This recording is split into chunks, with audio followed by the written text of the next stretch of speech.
Adelante, Vicente. Gracias, Eduardo. Muy buenos días, sean todos bienvenidos a esta interesantísima charla que tenemos el día de hoy, ¿cierto? Hoy día vamos a conversar, ¿cierto?, sobre violencia de género y su impacto en la familia. Y esto, por supuesto, déjenme contarles en qué contexto se da, porque es un día muy especial, por supuesto. Contarles que en 1891 se celebró en Bogotá, Colombia, el primer encuentro latinoamericano donde se decide marcar, ¿cierto?, conmemorar o dejar el 25 de noviembre como el Día Internacional de No Violencia contra las Mujeres, recordando así el asesinato de las hermanas Mirabal. En 1933, la Asamblea General de las Naciones Unidas aprobó la Declaración sobre la Eliminación de la Violencia contra la Mujer. En dicha asamblea se reconoció que eran necesarios una clara declaración de los derechos que se deben aplicar para asegurar la eliminación de toda violencia contra la mujer en todas sus formas y un compromiso de estados y de la comunidad internacional en general para eliminar la violencia contra la mujer. El 17 de diciembre de 1999, la Asamblea General de las Naciones Unidas designó el 25 de noviembre como el Día Internacional de la Eliminación de la Violencia contra la Mujer. La ONU invitó a gobiernos, organizaciones internacionales y organizaciones no gubernamentales a organizar actividades dirigidas a sensibilizar al público respecto de la temática de la violencia hacia la mujer. Por supuesto, considerando la importancia y repercusión que tiene la temática de violencia intrafamiliar al interior de la familia, es que la ilustre Municipalidad de Viña del Mar, a través del Departamento de Atención a Grupos Prioritarios y su Oficina Comunal de la Mujer, y a través también de su programa de prevención y tratamiento de violencia intrafamiliar, que brinda atención integral a mujeres y hombres de la comuna que viven o han sobrevivido, digo, ¿cierto?, a la violencia intrafamiliar, proporcionando atención psicológica, social y jurídica.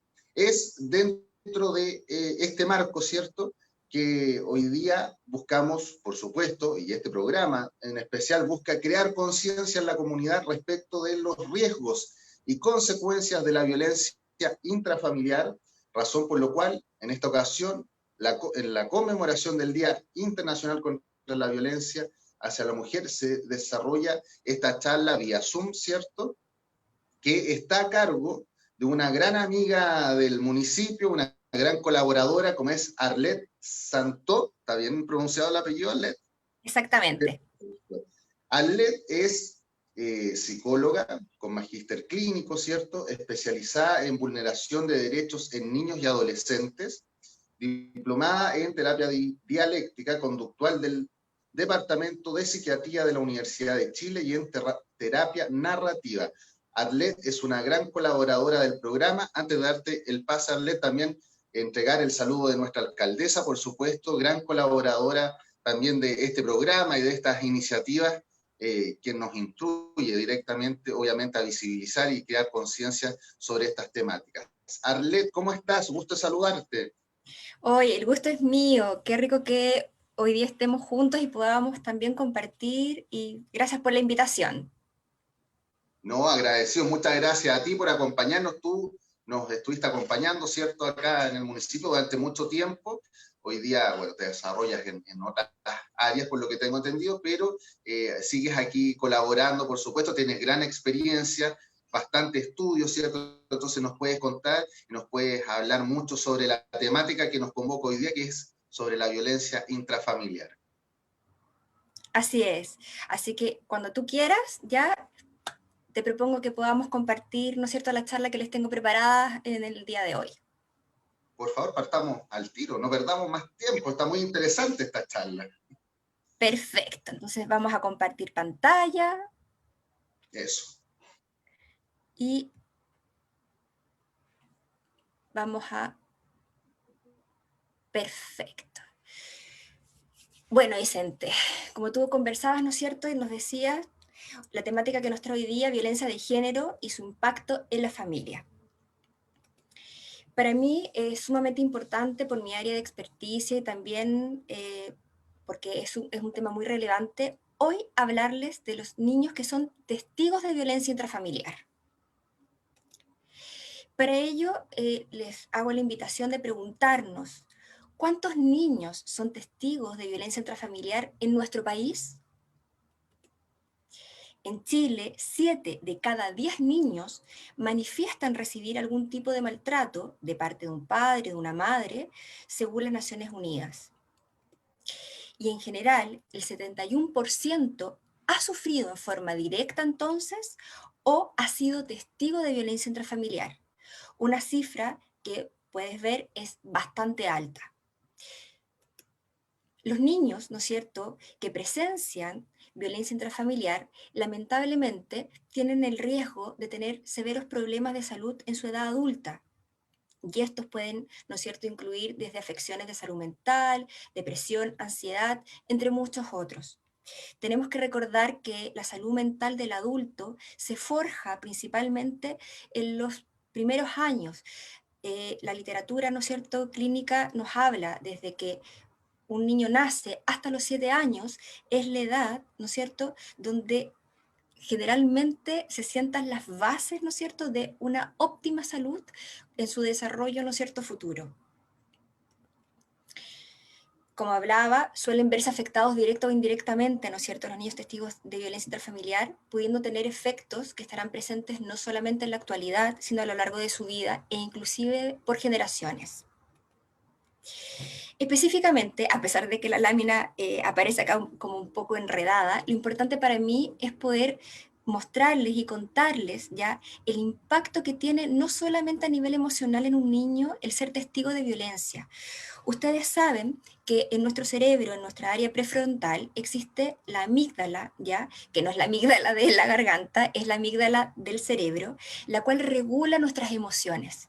Cuando un niño ha estado expuesto a alguna situación traumática o de violencia, esta zona se desregula, como quien de repente un termómetro se cae, se rompe y no empieza a medir bien la temperatura, el niño tampoco lo logra hacer.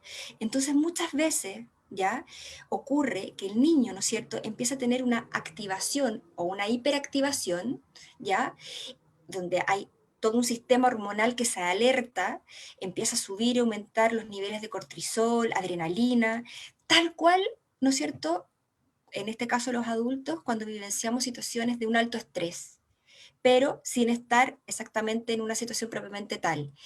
A raíz de esto, entonces, el niño, con todo este choque hormonal y lo que les mencionaba, lamentablemente no solamente le afectan sus emociones, sino que también a nivel cognitivo, ¿no es cierto?, no puede procesar bien la información, hay una serie, ¿no es cierto?, de desconcentraciones y, como lo voy a mostrar más adelante, consecuencias, ¿no es cierto?, lamentablemente en las distintas áreas en las que se desarrolla en su vida.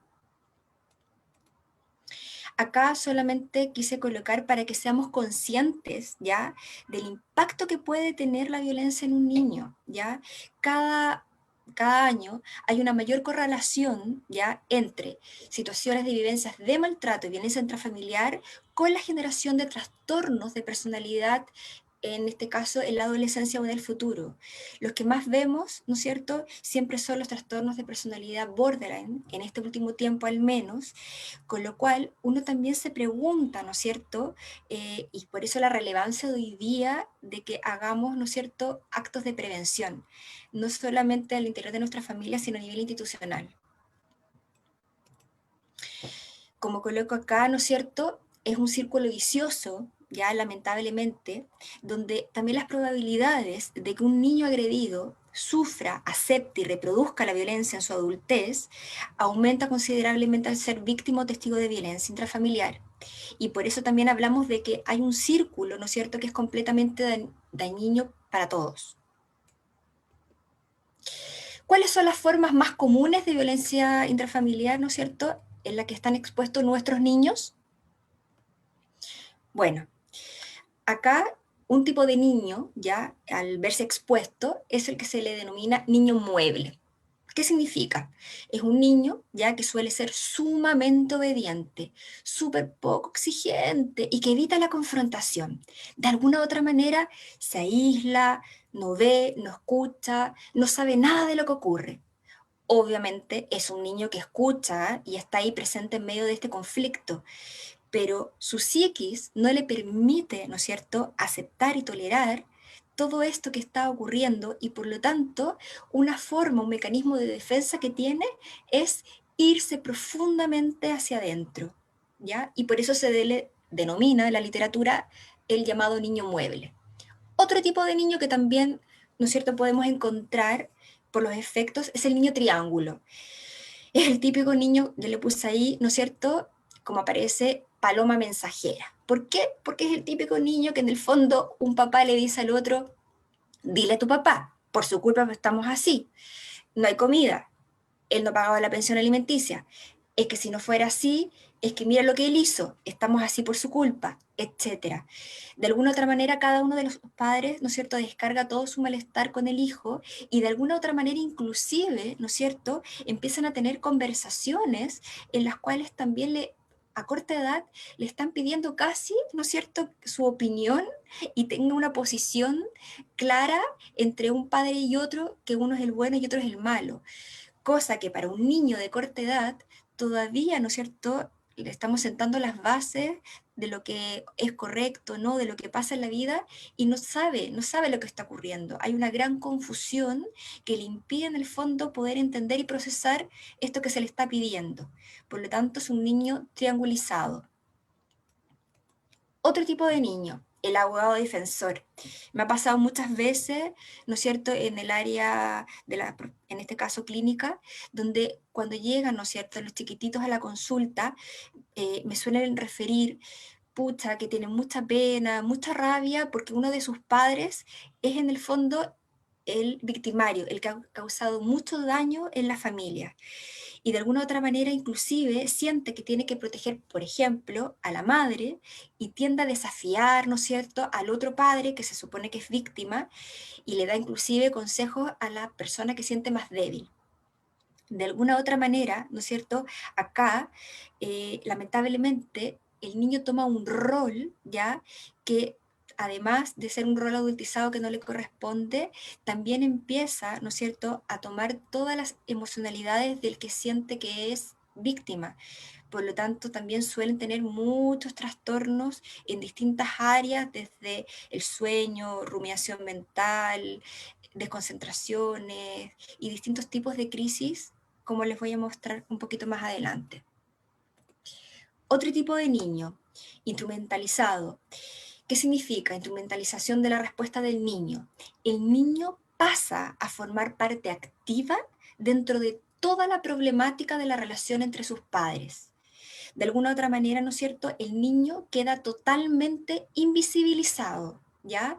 Ya no es mi hijo, sino es la persona, o en este caso la cosa, que me va a permitir a mí de alguna otra manera devolverle la mano al otro cónyuge que me está haciendo algo. Muchas veces cuando yo hablo con los padres, esto es inconsciente muchas veces, ¿ya?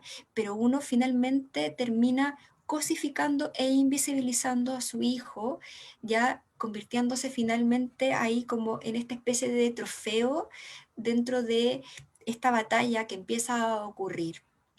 Acá es súper importante decir, ¿ya?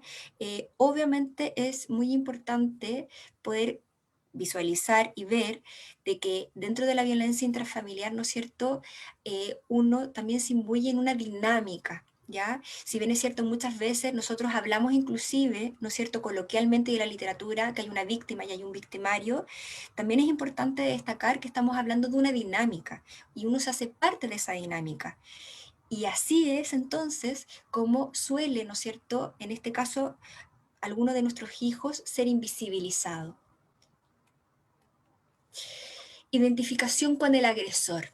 De alguna otra manera, ¿no es cierto?, son tipos de niños que desarrollan una necesidad extrema de agredir, de someter, de abusar del otro para defenderse de alguna forma de los sentimientos que tienen de frustración, de miedo, de angustia, que les provoca, ¿no es cierto?, la violencia del agresor. Eh, Tenemos que pensar que esta es una manera de no sufrir directamente los abusos de violencia ejercidos por el victimario. ¿ya? Donde de alguna u otra forma tienen que, o se sienten, ¿no es cierto?, que haciendo alianza con este caso, con el victimario, pueden sentirse y estar más tranquilos, que algo malo no les va a ocurrir.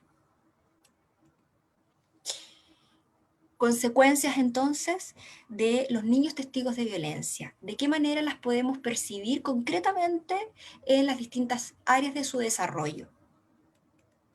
En primer lugar, problemas cognitivos, ¿no es cierto? Que es lo que solemos ver: retraso en el lenguaje, retraso del desarrollo, retraso escolar en general en su rendimiento, porque obviamente, así como yo siempre le digo a los padres, si ustedes tienen un determinado problema, ¿no es cierto? O para ser más concretas, para dar solo un ejemplo, yo en este minuto no sé de dónde voy a sacar el dinero para poder pagar las cuentas básicas, me pueden estar escuchando y sentir que esto es súper interesante, lo que yo les puedo estar hablando en este minuto inclusive, pero si yo no tengo cubiertas esas necesidades básicas y estoy tranquilo o tranquila, no me voy a poder concentrar.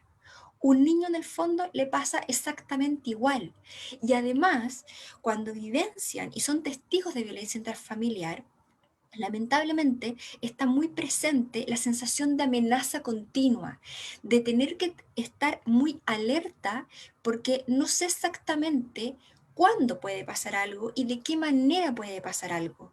Por lo tanto, también hay una predisposición, ¿no es cierto?, donde tengo que sentirme con las herramientas suficientes del momento oportuno para llegar, arrancar y hacer algo. Y por lo tanto, eso me permite en este caso no estar hoy día, en el momento presente, ¿no es cierto?, intentando concentrarme, estudiar, disfrutar, aprender. Los procesos cognitivos, para que haya una internalización en un niño de corta edad, necesita, ¿no es cierto?, sentir motivación, tranquilidad, entusiasmo, ¿ya? No por repetir, ¿no es cierto?, del profesor, o en la actualidad, lamentablemente como estamos en pandemia también, en una pantalla lo que aparece, yo voy a aprender. Tiene que haber, ¿no es cierto?, un piso mínimo de estos factores que le menciono para poder, ¿no es cierto?, hacer una internalización verdadera de aprendizaje. En otra área, problemas sociales, podemos ver, ¿no es cierto?, cómo son chicos que tienen escasas habilidades sociales, porque muchas veces, ¿no es cierto?, se han sentido invisibilizados, invalidados, ¿ya? En este caso desautorizados inclusive, donde hay un proceso de introspección, de retraimiento, donde también cuando yo hablo con ellos, los chiquititos no saben muchas veces si a lo mejor ellos son los que lamentablemente han hecho algo mal. Y gracias a eso, en el fondo, casi que es su culpa o inclusive se lo merecen. Y las acciones, ¿no es cierto?, donde los papás entran en esta dinámica, o alguno, ¿no es cierto?, de los padres entra en una dinámica de violencia, ellos, ¿no es cierto?, lo visualizan también como un rechazo. Hay una parte de ellos, ¿no es cierto?, que empieza gracias a estas características a sentir una falta de empatía con sus compañeritos, con los otros, o bien empiezan a tener conductas que son bastante agresivas y desafiantes. Muchas veces en la consulta, ¿no es cierto?, cuando llegan papás, a veces me dicen: mira, Arlet, no sabemos qué le pasó, este es un niño que lo catalogaron en el colegio como que es un mini monstruo, agrede, no sé, es como que casi que lo posee el diablo, tiene conductas muy agresivas con otros pequeñitos a corta edad, no sabemos, a lo mejor casi que tiene una enfermedad mental.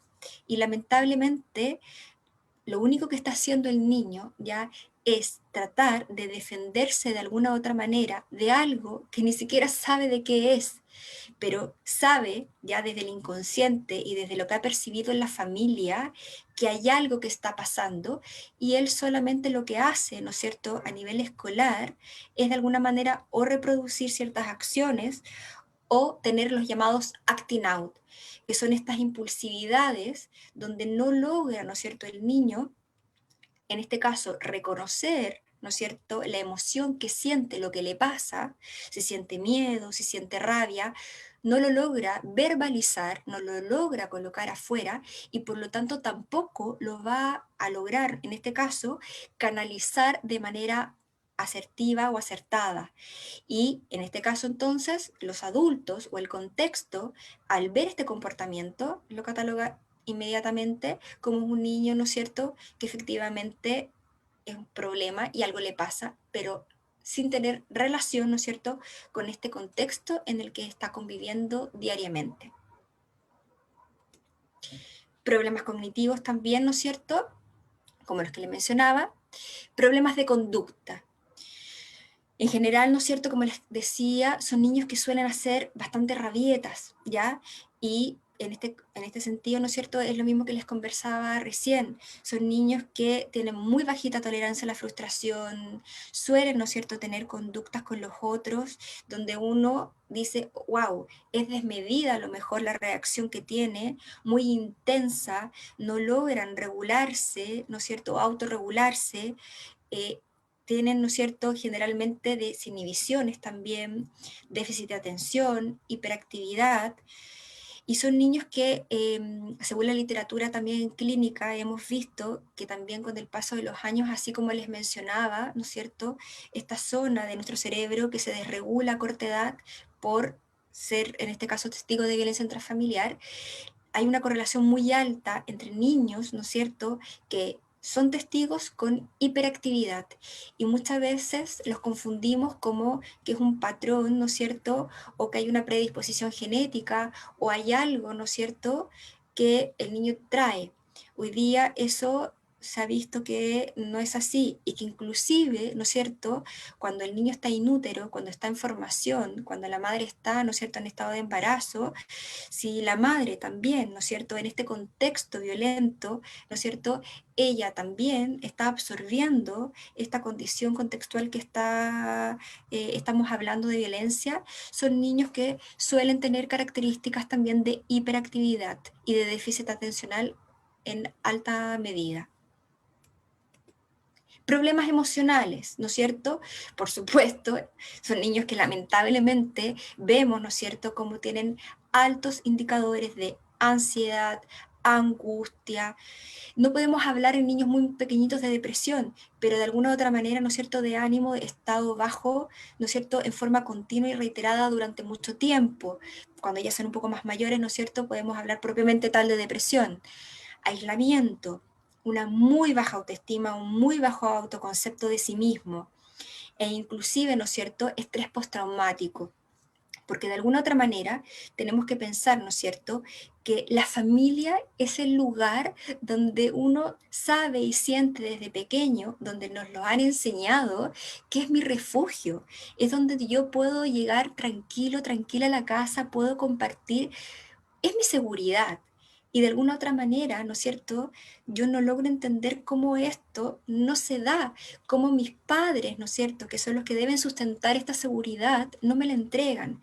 Por lo tanto, yo también tengo que pensar que para este chiquitito, ¿no es cierto?, chiquitita, lamentablemente, ¿no es cierto?, pueden estar vivenciando tal cual como cuando uno está en una situación traumática severa de guerra, o de alguna otra instancia, ¿no es cierto?, que haya pasado fuerte, generándose lamentablemente cuadros a muy corta edad de estrés postraumático. Problemas físicos. Lamentablemente, ¿no es cierto?, en estas dinámicas ocurren, por una parte, ¿ya?, que lamentablemente muchas veces, ¿no es cierto?, en la dinámica de violencia intrafamiliar, al invisibilizar al niño, ¿ya?, no hay una estimulación oportuna y adecuada de ellos. Por lo tanto, solemos ver muchas veces que inclusive hay un retraso en el crecimiento, ¿ya? Hay dificultades o problemas en el sueño, en la alimentación. También vemos, ¿no es cierto?, en la consulta me pasa muchas veces que niños que ya han adquirido, ¿no es cierto?, el control de esfínteres, de un momento a otro empiezan de nuevo, ¿no es cierto?, a hacerse pipí, que se llama enuresis, a hacerse caquita, que se llama encopresis, empiezan, ¿no es cierto?, a ir a una etapa evolutiva anterior a la cual ellos están en la actualidad. Presentan además, ¿no es cierto?, de un momento a otro ya menos habilidades motoras que los pares, ¿no es cierto? Y inapetencia, por lo tanto también, ¿no es cierto? Hemos visto, ¿no es cierto?, que hay muchos niños que inclusive presentan problemas alimentarios, porque obviamente, ¿no es cierto?, bajo este contexto de situación de estrés y de amenaza, ¿no es cierto?, donde no saben lo que está pasando, lo que tienen que hacer, si tienen que huir, obviamente también a nadie, ¿ya?, le dan plenas ganas de poder disfrutar de un alimento. Finalmente, ¿qué podemos hacer, ¿no es cierto?, entonces, en base a esto que estamos conversando por nuestros niños? Primero, hablar con ellos sobre relaciones saludables, sobre qué entendemos, ¿no es cierto?, por una relación saludable. Ayudarlos a sentirse seguros. Muchas veces, ¿no es cierto?, sobre todo en la época que trabajé con mi lindo equipo, ¿no es cierto?, en violencia intrafamiliar en la municipalidad, hablábamos, ¿no es cierto?, cuando llegaba una X persona y nos decía, pero ¿cómo le puedo dar seguridad si yo también estoy imbuida, ¿no es cierto?, dentro de este contexto? Bueno, hoy día más que nunca, ¿no es cierto?, sabemos que hay una parte que tiene que ver con nosotros, ¿no es cierto?, uno como papá, como mamá, pero también hoy día existen muchos resortes de apoyo, de ayuda. No es necesario estar esperando de que algo vaya a pasar, de que la persona vaya a cambiar, de que en realidad no es para tanto, de que hay siempre situaciones peores. Podemos, ¿no es cierto?, hoy, en la actualidad, generar, ¿no es cierto?, tanto desde la familia como institucionalmente, articular recursos que permitan entregar esa seguridad a los pequeñitos. Hablarles desde muy pequeño sobre sus límites, ¿no es cierto?, el autorrespeto corporal, casi que, ¿no es cierto?, que es un pequeño gran tesoro su cuerpo, y cómo también tiene que haber un respeto básico desde el hablar, desde, ¿no es cierto?, el contacto físico con el otro, y eso, por supuesto, cómo se tiene que dar al interior de la familia. Hablar con ellos también sobre sus miedos. Muchas veces los papás me dicen, Scarlett, es que no sé de qué manera hablarle, si son muy chiquititos, no sé tampoco si me va a entender, y si me dice algo y no sé qué responderle, y a lo mejor me dice que tiene determinado miedo, y qué le voy a decir, cómo lo voy a hacer. La verdad es que yo siento que cuando hay amor, ¿no es cierto?, uno intuitivamente como madre, como padre, puede ir acogiendo, escuchando simplemente, a lo mejor ni siquiera teniendo que retroalimentarlos tanto. Muchas veces lo único que quieren ellos es, ¿no es cierto?, colocar lo que adentro está, ¿no es cierto?, como una maraña que no tiene ni forma ni voz, afuera, ¿no es cierto?, ¿para qué? Para poder sentir una mayor seguridad inclusive al exponer lo que ellos sienten, lo que está pasando, lo que ellos están visualizando, ¿ya? Y que muchas veces tiene que ver, ¿no es cierto?, con el miedo a que les pueda pasar algo a ellos y a su mamá, ¿no es cierto?, o a su papá. Hacerles saber que no es culpa suya, ¿no es cierto?, ni tampoco en este caso de la persona que está recibiendo violencia intrafamiliar, porque muchas veces los chicos, como les decía en delante, lamentablemente también sienten que a lo mejor ellos han contribuido y han hecho algo de alguna u otra manera para que la persona que está ejerciendo violencia lo haga. Y finalmente, ¿por qué no, no es cierto?, mencionar la importancia no solamente del apoyo terapéutico a nivel particular, ¿no es cierto?, como el que brindamos, sino que hoy día también, gracias a Dios, existen distintas plataformas donde poder buscar ese apoyo, ¿ya? Y no sentirnos solos en este gran buque. Para mí, para cerrar hoy día, lo más importante entonces es de que hay una responsabilidad para mí social de poder transmitir de que hay algo que podemos hacer hoy y no mañana, y que existen las herramientas, existen, como les mencioné recién, las posibilidades para recibir apoyo y no quedarnos en el silencio y esperar a que nuestros niños crezcan y de repente, ¿no es cierto?, en la generación de algún tipo de trastorno o una dificultad mayor, decir, como a mí me pasa en la consulta muchas veces, debería haber hecho algo antes. ¿Por qué no me atreví?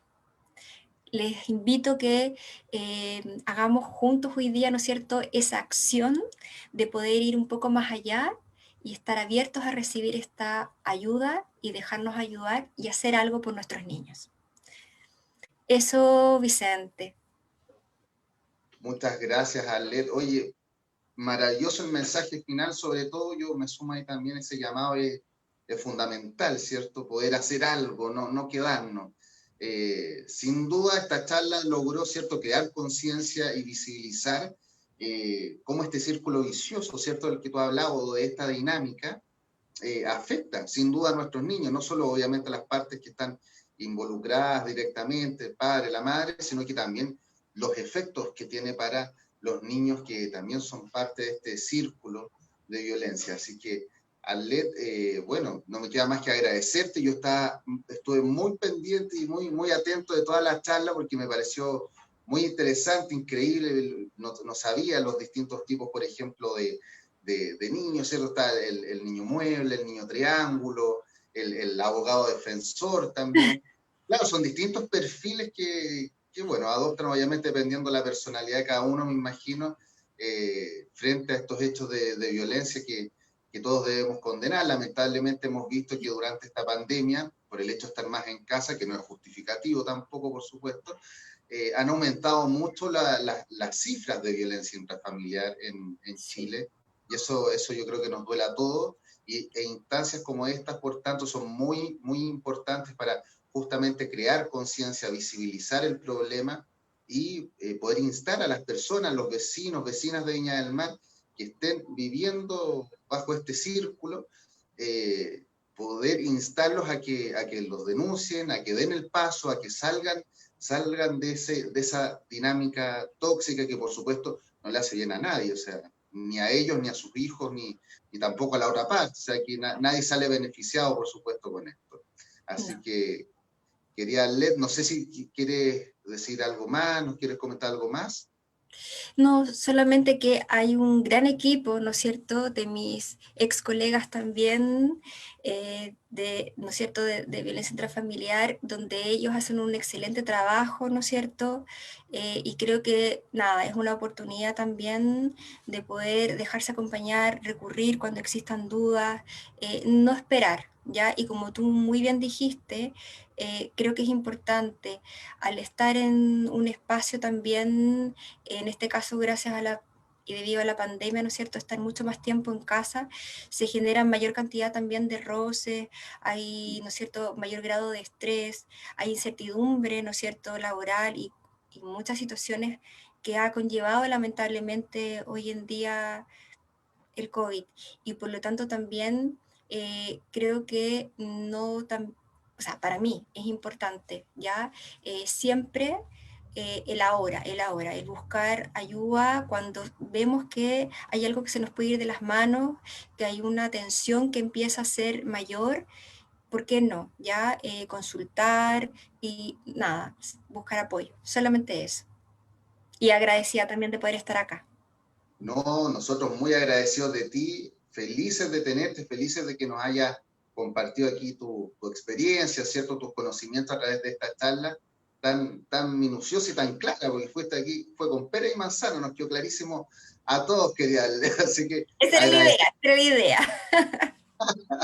Oye, agradecerte, recordar también, por supuesto, que pueden acudir, hay muchos canales, ¿cierto?, para denunciar este tipo de violencia intrafamiliar, ¿cierto? Está, entre otros, también las mismas redes sociales de la OPD, la Oficina de Protección de Derechos de la Infancia, que si bien, claro, no son un canal que uno está acostumbrado como más institucional, pero en esta pandemia obviamente hemos tenido que potenciar estos canales justamente para denunciar o para recibir todas las consultas, las dudas o denuncias que los vecinos de Viña del Mar requieran. Así que está ese canal. También, como bien decías tú, hay un maravilloso equipo de psicólogos, ¿cierto?, ahí en el Departamento de Atención a Grupos Prioritarios, que están dispuestos, por supuesto, a atender a todos los vecinos de Viña del Mar que lo requieran de manera totalmente gratuita. Ese es un beneficio, un servicio que ofrece nuestro municipio. Arlet, agradecerte de corazón, espero que estés muy bien, ojalá nos volvamos a encontrar, mucho éxito en todo y muchísimas gracias nuevamente por esta charla que compartiste hoy día con nosotros aquí a través de las redes sociales del municipio. Un beso grande y que estés muy bien. Gracias, un abrazo a todos, que estén muy bien. Gracias. Chao, También, chao, chao. chao.